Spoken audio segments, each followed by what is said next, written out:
Welcome to the Gentleman's Guide to Gaming as I walk down a misty street in Silent Hill at 6:30 in the morning. It's not Silent Hill, I'm in Bath.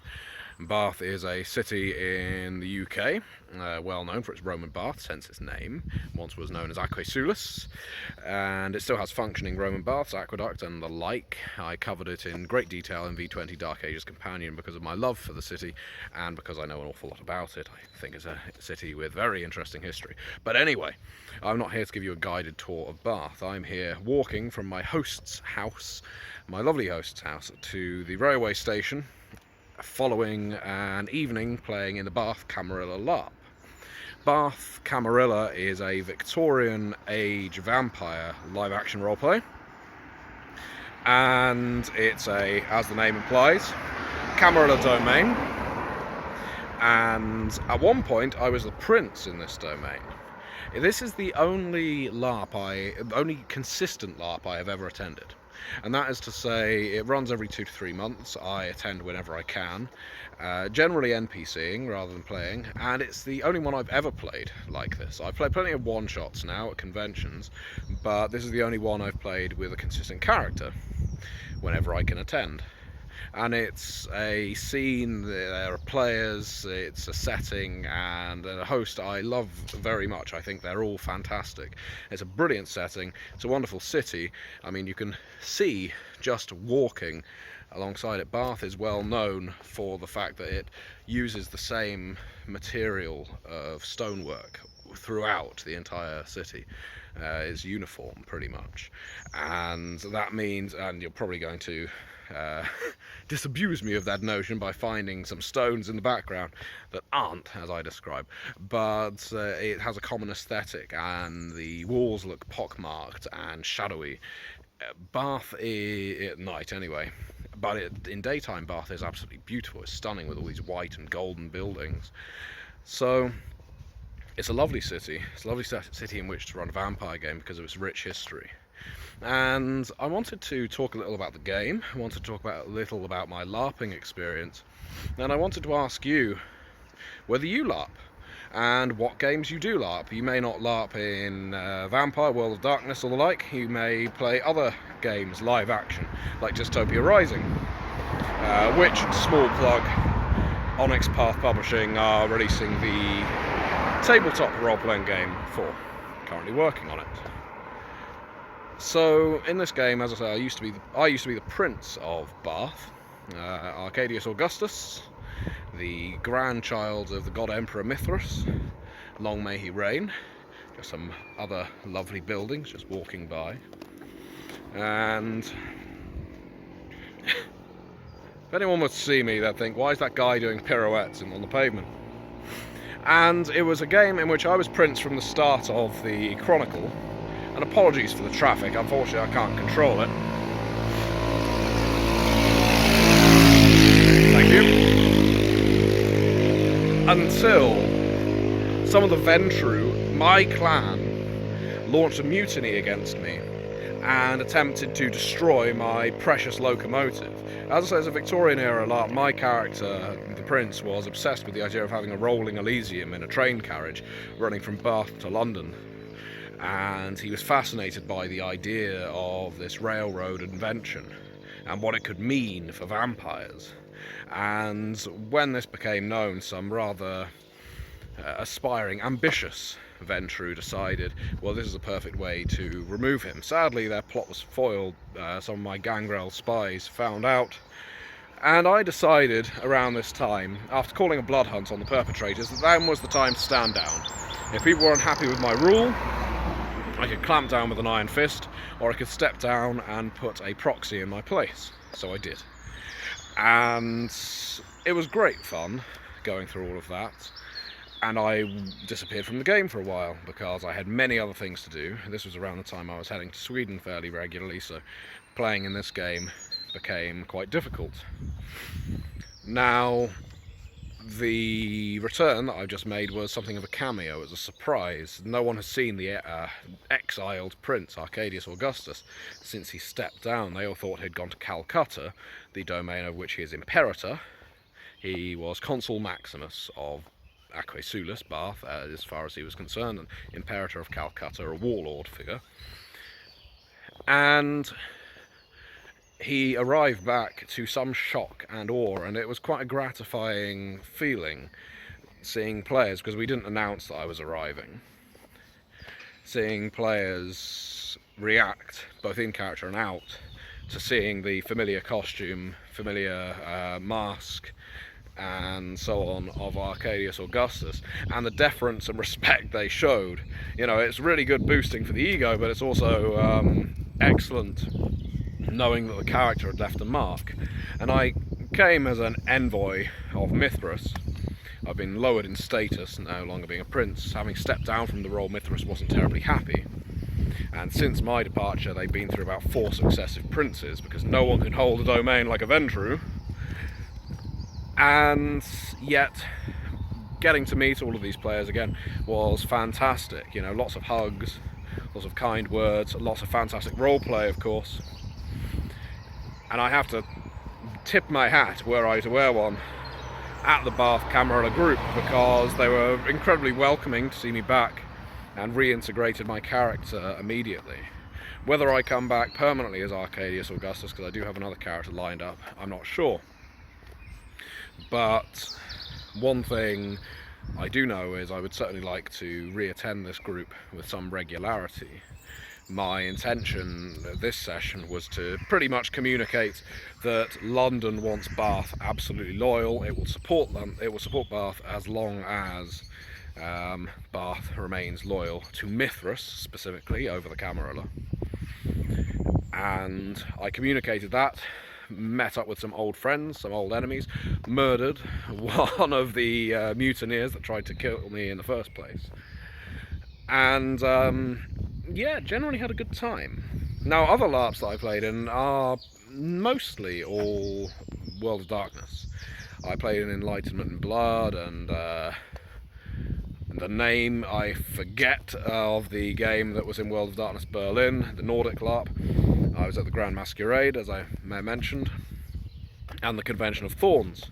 I recommend the Lady Gamer's rundown of the Convention of Thorns, if you're interested in that, because she says everything about that con that I would want to. It was excellent in some respects, weak in others, but definitely experience worth having. The other live action roleplay that I participated in, I've done a few, but the one that really left a mark was one called The Prison. And you may have heard of it, but if not, all the players beforehand, there's about 24 of us, maybe? No, 20 of us. 20 of us, 5 each in different class brackets. Upper class, middle class, lower class, and scum, basically. We're all locked up in a prison. And we have all been given a little card to say what our crime was. And it's up to us whether we want to tell the other prisoners what this crime was. Now, during the course of this game, in which you're pretty much confined to a single room, there are cameras on you, on all of your activities. You're not allowed to leave the room. And you're all told that anyone who is still in this room come dawn will be released from prison. And so it's a waiting game. You start at midnight, you play until dawn, which is quite exciting.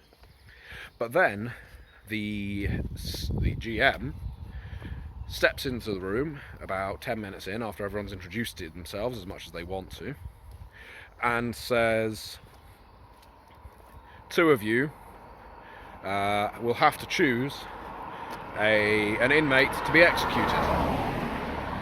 You have as long as it takes for me to return to this room to make your decision. And he chooses 2 of the inmates to make the decision, and off he goes. And suddenly there's chaos. You don't know who to trust. You don't know. You need to make every effort not to be picked. And the 2 players nominated quite obviously chose the most clear psychopath, the unhinged person who was being threatening from the very start, and with a fairly clean conscience felt, well, we can send him to be executed without having to worry about stains on our souls.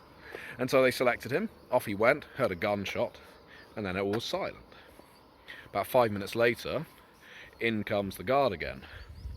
This time he chooses a different pair, and he says, "You've got to choose the next person to be executed." And so it goes on. Occasionally the same person gets asked to do the nomination over and over again. Occasionally we had the two pickers refusing to choose. We had that once, at which point the guard said, "Well, if neither of you choose, both of you will die." One of them refused to choose, the other one chose the person who refused to choose, so that person died. And one time, and this was the most fascinating thing because you could really sense the psychological changes in the group as the game was going on, was we had a scum street fighter in the group. And the scum street fighter was clearly rough, clearly tough, clearly bad to be around, but he said, "I'm not going to stand for this anymore. When the guard next comes in, I'm going to rush him. I'm going to tackle him to the ground." And this was a full contact LARP, so tackling, touching, all of that happens, because we had all of our lines and veils and so on in place. And he said, "I know I'm going to get picked anyway because I'm scum, so I'm going to try and take out the guard so we can escape." So the guard comes in, the street fighter takes him down, literally tackles him to the ground, and is overpowering him. All the rest of us, all the other inmates, just stood there and tried to look like we weren't involved. The door was open. We could have escaped, but we didn't. We stood there and we watched as the guard reached a card in his pocket that said mace or pepper spray, held it up. The Street Fighter player acted as if he'd been sprayed. He was dragged out of the room by the ankle. You heard multiple gunshots, and he was killed. And the door was locked, of course. And what that made me realise was how much of a bleed there was between player and character agency. Because none of us, acted to escape. We all felt protective, not only over our characters, but over ourselves. We clearly felt a fear of what would be the punishment if we did try to escape and didn't make it. So rather than all of us gang up, because all we needed was one more person to take on the guard, and not one of us did. And there were about 14 of us in the room at that point. Instead, we all just stood around. And I don't know how much of that was in character and how much of it was out, but that was a fascinating experience for me. And it was quite fascinating also as the game went on and fewer of us remained, the excuses we were making for why we should survive and why we should pick other people. At what point you realise, you acknowledge that there is no moral superiority here. One of the characters that was left was a girl who had murdered her brother who was abusing her when she was very small, and she was quite mentally challenged, and she was being protected by some of the other characters. My character was a chop shop surgeon. I had been harvesting organs from patients and selling them on the black market. But what I was telling everyone was, I am a surgeon, but I was operating without a license and operating on lower classes who couldn't afford insurance, and they've locked me up for that. They released me, I carried on doing it, so I'm back in here. So I had this good guy complex, people were saying, and it was partly true. I was operating on the lower classes who couldn't afford insurance, but if they died on my table, I'd sell their organs. And I was making the argument, this girl, sweet as she is, would not survive on the outside world. If she survives until dawn and gets released, what's she going to do? What's she going to offer? I'm a doctor, I can save lives. What can she do? She may be young, but she's never going to recover from this. I can tell you that. I'm a doctor. And as the game was going on, I was told later I was blinking less and less. My character was just staring at people and trying to convince them. And I could feel the adrenaline. My breath was quickening. It was quite fascinating. I was pacing around the room between votes, and some of the players, or in character, were quite scared of me, which again was quite brilliant.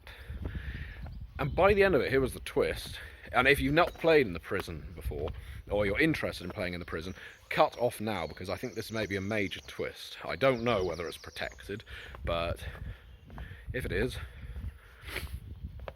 don't listen to this bit.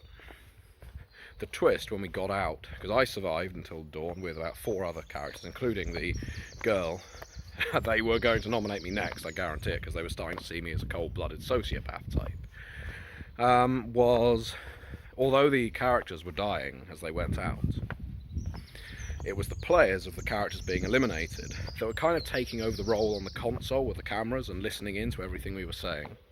They were taking on the role of GM. And it was the executed player who was choosing the next pair of nominators. So if they really wanted to grind someone down, or they thought it would be really interesting to see this person who was having huge moral issues selecting a victim each time, they kept choosing the same person over and over again. So it kept them involved in the game despite the fact they were eliminated from it, which is quite a good tactic in such a game. So I'm go on at length about that because The Prison is one of the best games I've ever played in both tabletop and live action. It was deeply immersive. I was thinking about it for months afterwards, and the way we all reacted to certain things. And it's something, if you haven't experienced it but you see it as available, I recommend you check it out if you feel you can handle that kind of depth of emotion and feeling, because it definitely is an intense game not everyone would enjoy. So my thoughts on live action roleplay, as I understand this video is dragging on a little, is obviously I see a great deal of merit in it and I love it when I do it. It's not as accessible to me as tabletop, of course. It's very easy to sit around a table with friends, but far harder to arrange a live action roleplay unless it's a parlour LARP, which are also good. But it's strange. Before, about 3 or 4 years ago, I never LARPed. I hadn't LARPed at all. And now I just love it. It is another part of my gaming experience. I do live action, I do tabletop, I board game, I card game. I do pretty much everything gamers do. So something I'd like to ask you is, do you LARP? If you don't, why don't you? If you do, what games do you play? Is it World of Darkness, or does it go beyond that? Have you played in The Prison? And if so, what did you think? And which character did you have? I'd be very interested to see your responses. And thank you very much for watching this somewhat walking tour of Bath.